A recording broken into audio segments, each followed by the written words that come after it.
Soviet Union pinapagod namin sa Pastor Alas, kung mag-visit palagi na dyan. So, napakaganda po na makita kayo na may mga pamilya, may mga churches, may mga disciples, still we have time, to be engaged in the municipality. Kaya meron tayong unity ngayon because of that. Yung sacrifice po ninyo. Kaya sabi ko para yung pagkukulang ng trabaho. Thank you. Para ito isang parang pagdala ng mabubuhay sa sarili natin. Hindi naman na ako. Dapat ay talaga na iintindihan po na kami. Ngayon, hindi ko ito pinano. Si Pastor Bill kasi bahay ng pangat. Hindi ba siya kawapangat? And I get connected with her through Facebook pangat. Hindi ko rin alam, Pastor Marcos. Si Pastor Alvaro is supposed to be nandito po. Kaya lang nasa South po siya, kaya naman niya pumunta ko. Ewan ba, Pastor Joel, Pastor Peratang Medel, bakit na po yung pray ng Panginoon? So yun, ayaw ko ba ito gusto kong tumakas. Actually, marami na akong inalis sa aking buhay ng mga responsibility just to focus on our church. Alam niyo ni Pare Joel, ako po dating private role sa Jimbo, ako pinababa sa posisyon ko, bilang isang Jimbo national leader. So, 40 years na wala din ko sa Pampanga, alam niya na pastor. So, hindi ko library yung best ko. So, gusto ko naman yung nalang yung buhay ko at age of 58. Kaya ma-focus ko sa church namin. Pero kung bisa kahit hindi iwasan mo yun, yung mga nanakot na naman ako dito. Nakakabless na pa kayo, it's a great honor to be with you. Then yung nandens, yung latay ko po si Pastor siya natin dito. Sa mga tatakalan ko, Pastor. Pero sinabi ko po,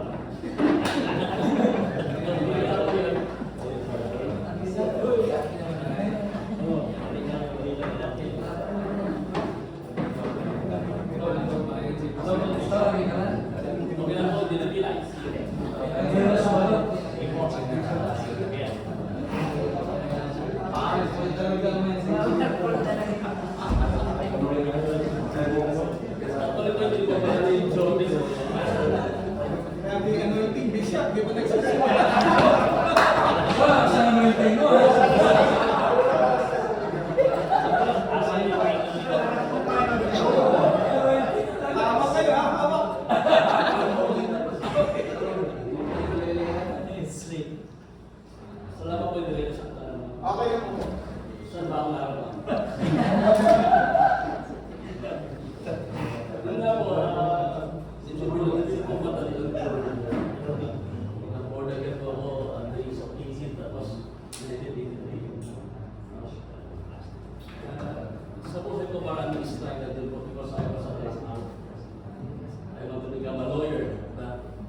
So ko yung mga kapatid, nag-aalala ko from Bacolod to Pagbaroon na dapat pa naman, hindi pa sa dapat. Na-burn out po ako, walang nag-o sa akin. Hindi ko man napasa, 6 months na ako nag-aaral, hindi ko man naibigay yung aking Form 137. Kaya wala ako record just sa dapat. Doon po ko parang pag-akin na yung buhay ko. And now, parang imposible na dito ako. It's all by the grace of God. Kaya wala mo po, may good na balik sa inyo kahit 40 po. The presence of God is Yes. doon pagkalat ko sa Christ, kung ito, dahil sa namin pangalan ko natin very testimony po ako. Hindi ko alam kung share ako, pero ako excited po dito. Ito ako sa may paso pero ron, pag-pag-assume to development. And then, meron mong request ang aking kapatid sa Cornline. Sa Shiro. No?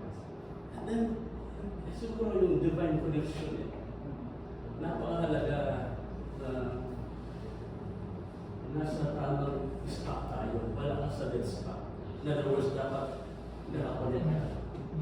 Para pag dumating yung opportunity natin, hindi mo mamis. Marami mga tao, hindi mo nakakonek. They are on that dead spot.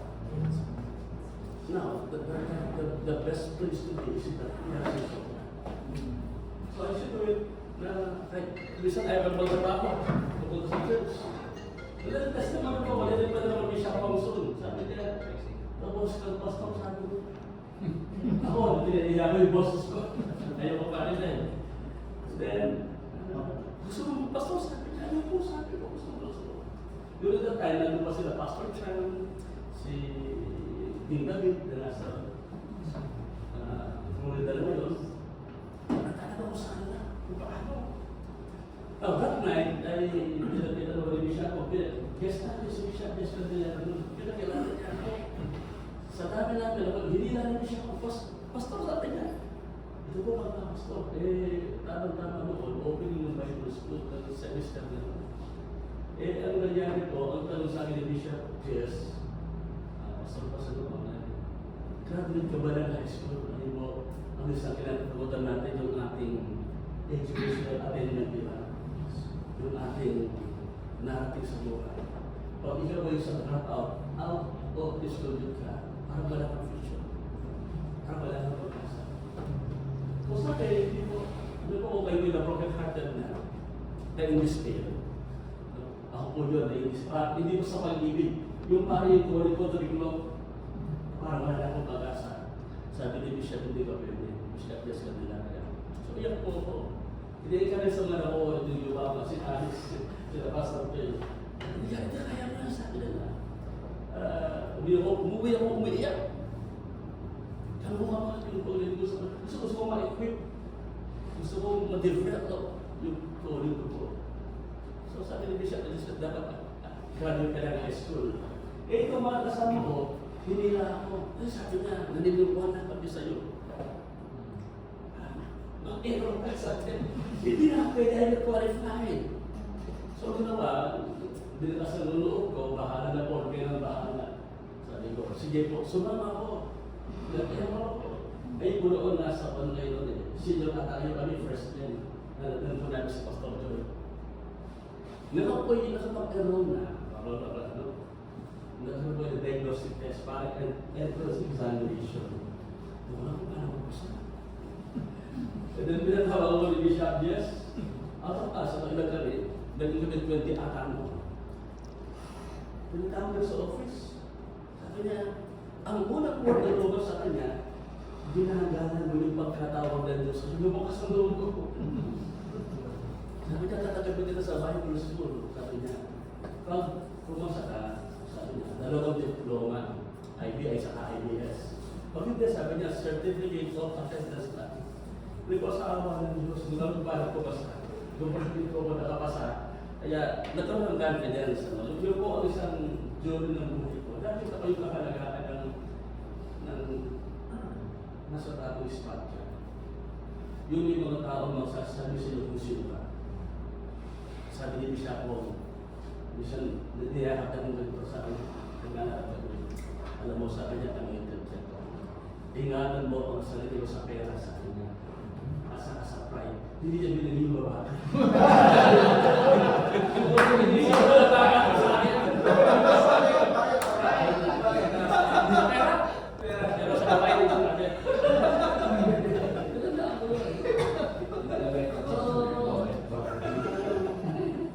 Nagulak sa mga Bishop ko. Although na lang church sa amin sa bahay ang Bible study. Mahirap mag-aral ng Bible school kasi diba sa idea. Pero sa kanya pa tayo mga dito siya, napakahinga talagang mapupuyan niya. Anyway, to make the story short, mas kinaganda ng morning, parang na ito, tayo hindi fasting. Wala pa yung nag-pipris, nato na kami nag-pipris na alas 3, alas 4. Ang Sunday na iyon. Gusto ko pa lang si Bishop ko, hindi mo alam isang araw, ang talagang church mo nasa Magatan. Malabo ito, noong 2006, kasi Bishop ko ay nagkasakit. Sabi niya, pag hindi ko mo papalitan, mamamatay ko sa amin.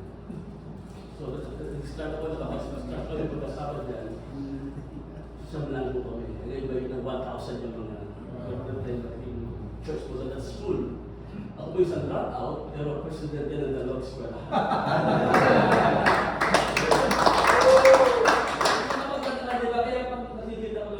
Kabas ko na pala siya, kaibigan. Magtatak sila, di ba intindihan? Paano nandiyan sa iyo? Sabi ko, ako rin po, sabi ko, hindi ko naman nagtitindihan. Lala, sabi ko, pag ako nagsasalabit at nakatingin sa akin, sabi ko, sa'yo pala wala, bakit po umiyak? Umiyak is time. Sabi ko, yung galaw ng Diyos sa buhay natin ay napakaganda. Pero hindi po ganun kadali yung journey ko. Sa matagal na pagmula, I was struggling. Ako, pag nakikita mo ito si Misha, dito na ulit, mga kapatid siya, po, tinurokyan na lang na matulungan ko. Sabi ko, sa diba, kaya na kaya kami, magiging gano'n natin ni Siya, dito, nagiging bisita ko namin. Hindi ito kung mag-grow church ko doon, hindi na go-grow ng 50 na, 100 na, ito, mababawasan na naman. Kaya, alam mo na pag may addition eh. Kasi, gawang ginagawa. Ngayon, ito mga kapusan ko, ang problema pala, wala sa Diyos, wala sa prayer ko. Ang problema pala ay nasa aking kapasidad.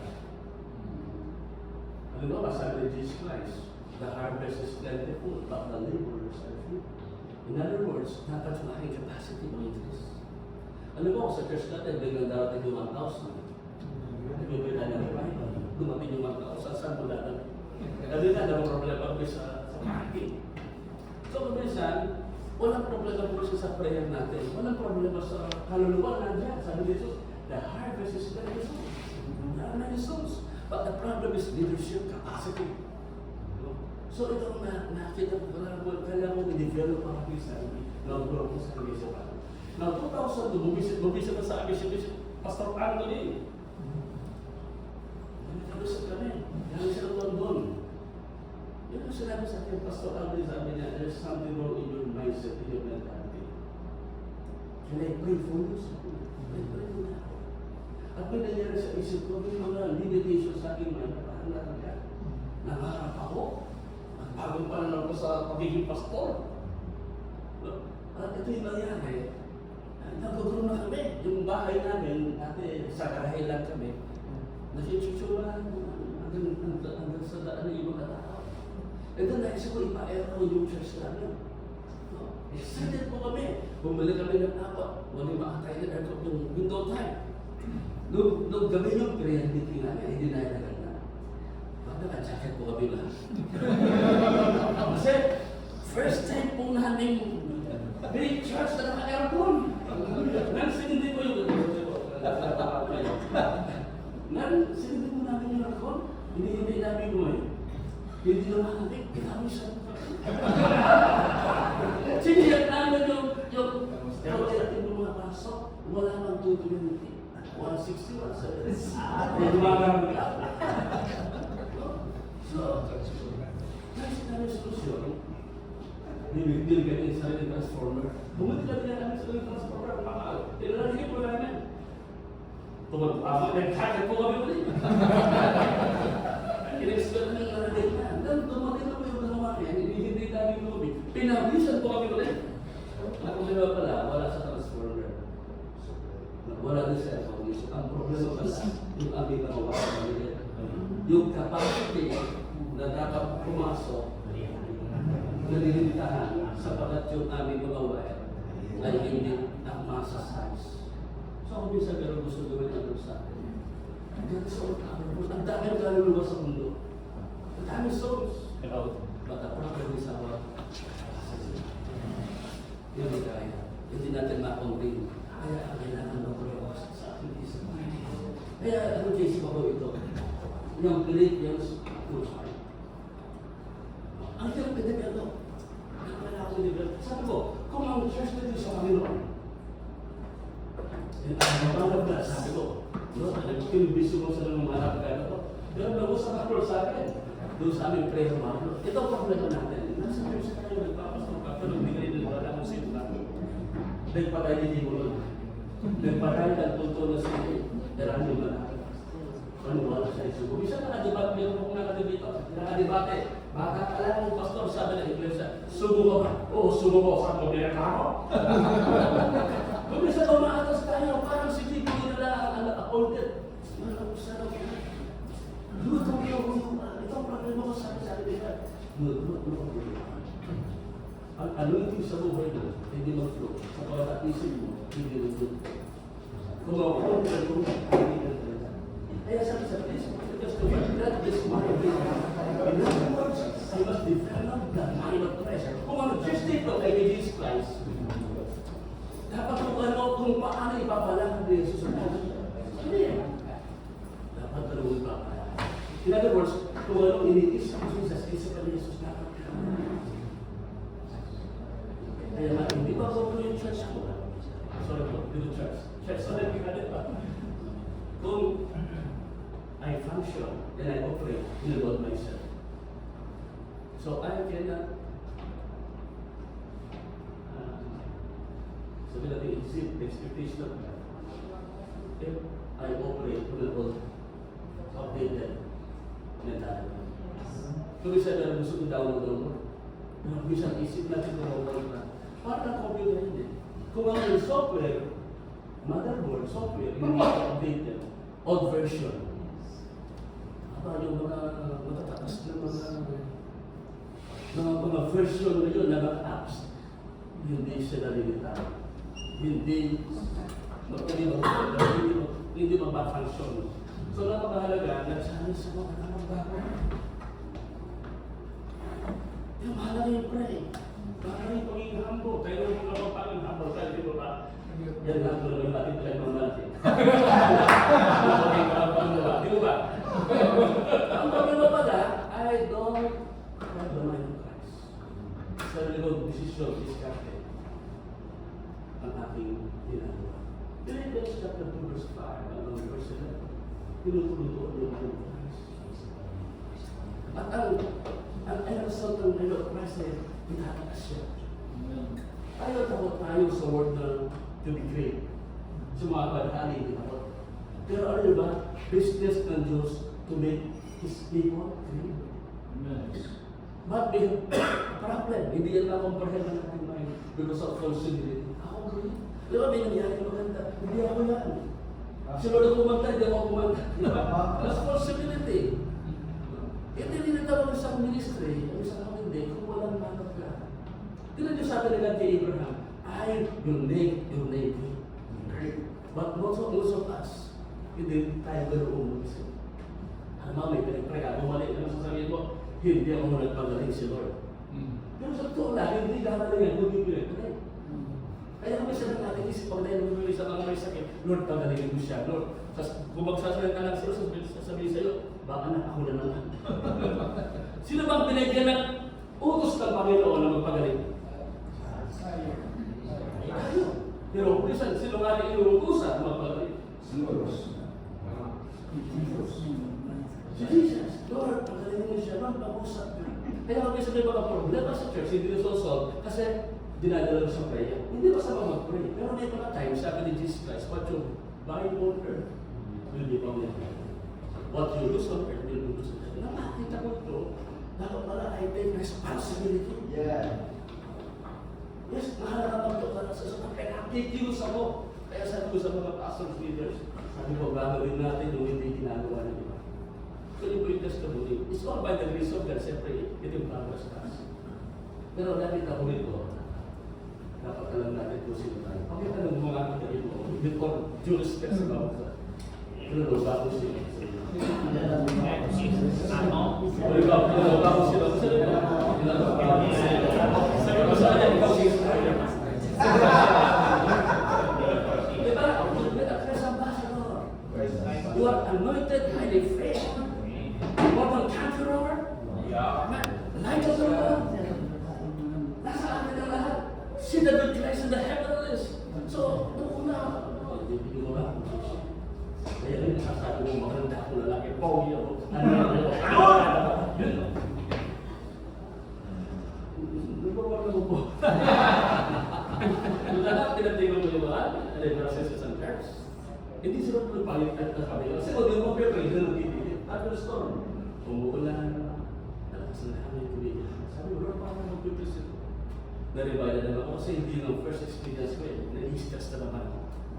Kasi malalagay ko sa isang posisyon mag-prepare ko, titigilin ko na. Ay, ayaw mo naman. Ano, dinidesert ko. Then, nararamdaman ko sa spirit ko yung faith. Nararamdaman mo yung faith sa spirit. Ano ba ang sarili ng pastor niya? Tumayo po ako. Ako na mag-ipos ko muna. Sabi ko, mag-ipos ito. Tinutusan mo yun na. Ulan sa mga pangyarihan, pangalan ng Panginoon. Ikaw, thunderstorm. Tumigil ka. Bigla akong tumigil. At yung mga tao, pati first time ito mga palapak, hindi makapalawa. Ayan. Kung isang tawag tayo, paano pag pinitayo, hindi mo balik, eh, paano mo balik? Diba? Kung isang, ayaw mo magpahin patay, paano kung hindi mabuhay yun? Eh, paano kung mabuhay? Eh, kung hindi mabuhay, okay lang. At sinubukan mo. Sinasabat, muli na buhay. Pero naman ito. Yes. So, hindi ibig sabihin na, ang mahalaga sumunod tayo. Yes. Ikaw naman, hindi naman yung Christ. So, sa karoon ng analysis tayo, kasi na, biktima ko ng maling pagkakamali. Bakit si Moses, hinayaan ni Kadma palagi sa Egypt, hindi sa Goshen. Bakit? Pag lumaki sa Moses, sa Goshen, slave na lang, nang nasa Egypt lumaki sa palace. Kaya pa sila yung mga matindi, na mga pastor, practical country. Ano yun? Business man yun. Kaya yung mga ginagamit ng Panginoon, yung mga gamit sa workplace, yung mga mag-isip. Pero minsan, kaya nag-iisip na medyo, hindi ko naman nilalahat, ba? Minsan kaya, really, gato ang ito. Pinarang tayo dito, ang kabila natin na. Inuusip ko lang sa punto siya, pero may pregnant ibigis. Imagine na nalala niya ang Jerusalem sa Lakao. At hindi siya dapat na-accuse. Hindi ko siya pinapropose. Pero natin tayo ng evangelic, hindi tayo pinapalo. Ang patuloy ko, kung saan mas malakas pa ang loob ng mga kulto at mas nagugro pa sila sa atin. Samantalang tayo sinasabi ng tayo nasa patuloy, we have the Holy Spirit, the grace of God, the Word of God, and yet lumakas. So sinasabi ko sa sarili ko, nagagalit sa Lord, hindi pwede mo sabi ko. Kailangan mag-isip ako kung paano mag-isip si Jesus Christ. Amen. So mga kapatid, ito po, nandito po ngayon, buti natin 4 weeks ago, may posibilidad ko sa aking educational capacity kung paano ko na ang misyon na pinalagi na talagang magpantuloy lang ko ang takot ako, nahihiya. Pati sa pulis ko, takot ako, wala namang ginagawa kasi napapapala ako na misyon ako ng mali. Kaya nasabi ko, kung pa na-educate ako ng tama, natural na. Kaya si Kupasyo, si Pablo mas pabalik kay Peter. Bakit? Si Pablo, nakatulungan ni Pablo. Yes. Si Peter, ano din si Peter? Magaling, pero sabi ni Peter, may mga bagay na tinutulong sa po. Ang naglayo namin ni Peter. So, kapisa, ano ito, sabi pag-ipreso ko lang tayo ng mga vocabulary, ng mga adjectives. Nalilimutan tayo yung ating kasi. So, nakabitin pa rin ng Lord yung ating training. Yung ating, at sinasabi naman yan ni Haring Solomon, di ba? Na yung pangangaral, yung pastor, sabi yung mga naghahanap nila. Nagpapasarang na aming aral. O kaya, yung mga kabang salita ang kanyang gagamitin. Ganun din yung mga maraming teacher. So, kaya sabi lang, 2 Timothy 2:15, study to show yourself. So, pinili kong mag-aral. Pinili kong i-defend na po sa sarili ko. At sa awan ng Panginoon, nandito ko ako ngayon. Pero hindi pa tapos. The best is yet to come. Kaya maraming salamat. Tuloy-tuloy lang po tayo. Huwag kayong susuko. Alam ko, malalaki na mga Kristyo, pero hindi pa yan. Amen.